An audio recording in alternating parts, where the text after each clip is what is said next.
Hey everyone, welcome back. With another rant. Um, this is another one based on writing, actually, that I'm going to make. There's also an article here that I'm going to read off of again and then tell my opinion on the subject personally.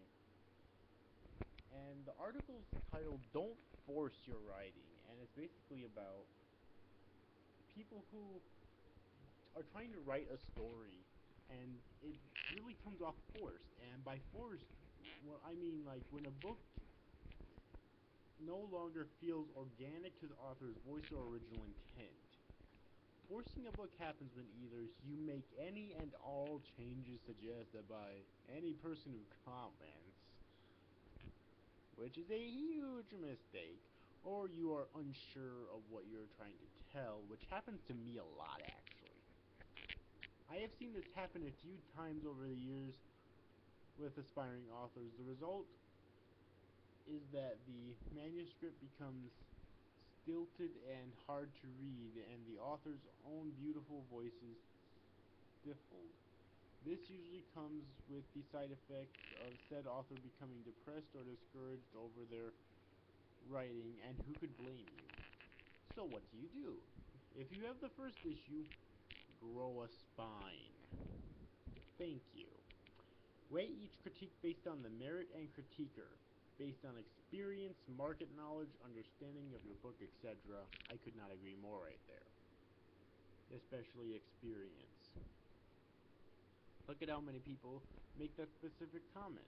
Again, I couldn't agree more. If only one person comments they didn't understand the first line of your book, but you've had 50 people read it, then maybe read it, then that might not be a concern. Then again, if they are an expert swordsman and they say your sword fight on page 40 doesn't work, you might want to take their advice. Which, yeah, there are gray areas there, of course. If they're again with the first one, an expert, based on experience, not just necessarily with writing, but with a type of scene that you're trying to portray as well.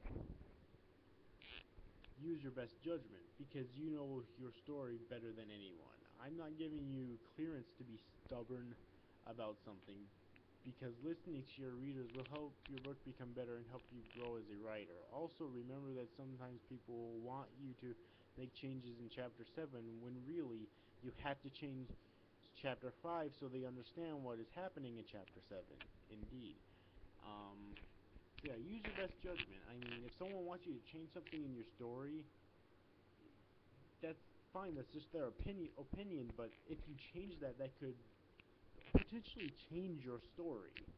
You know what I mean? Change your story into something you don't want it to be.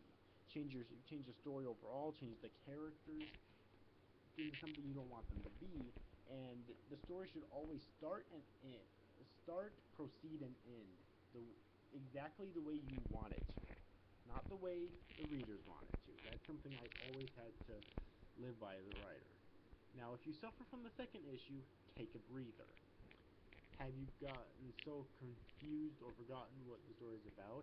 Then you may need a timeout. Sometimes this means not letting anyone look at your writing for a little bit while you regroup. Look over your original outline. If you are writing a YA version of the second Sound of Music with Magic, then it shouldn't turn out as a contemporary middle grade thriller because people are nudging you that way.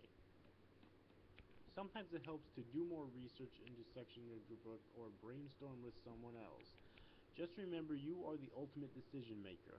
Hone your writing skills and seek writing knowledge, and then trust your gut. But please make sure you note the writer's instinct must be developed. I've watched writers lose their writing voice until their story loses its original shine. And when I say writing voice, I mean the tone when the tone went from graceful and lyrical to stagnant and stale. Each sentence becomes stilted and rough, and their overall polish was suddenly missing. This is the moment you stop rehashing the chapter or scene and move on. Go back in a few weeks and you'll be surprised at how natural the writing has become now that all those critics in your mind have calmed down. Learn to develop your writing voice and then use it. Most important, make sure you are the one who makes the final decision. After all, it's your name that will go on the book. Probably the most valuable piece of advice for any writer ever, right there. It's your goddamn book. Honestly. More, when you're done with your story, it should feel like a puzzle that is finally coming together. And once all the pieces are in place, your story reveals this imaginative landscape for the reader to relax in. Make that your goal, and whatever you do, don't let your writing get too forced. Absolutely. Forced writing is never a good thing, okay? If you allow your writing to get too forced, it will just turn out bad. Alright, you can't just sit at your computer with the keyboard, or sit at a table with a paper and pencil, or pen, or whatever, and just try so hard to come up with your writing. One thing I've learned over the course of years of being a writer is that if you try too hard, it's like depending on the story, if you try at all, it's going to be bad. Like, it depends on the story. Like, if you're writing a parody, you're not supposed to really try at all. You're just supposed to sit down and do it.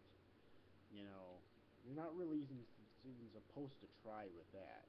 But if it's an actual story, you can try, but just don't try too hard, or else the story is just going to end up bad. Alright, it has to come natural, and if after a few weeks you still find you can't figure out what to write, you're still getting writer's block, and you still feel that the writing will come out forced, then maybe you just need to find some different source of inspiration to continue writing your story. This advice, of course, goes for both fan fiction and original fiction. It can go either way. Alright.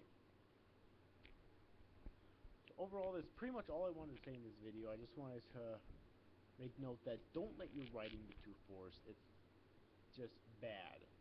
And no forced story is ever good. Okay.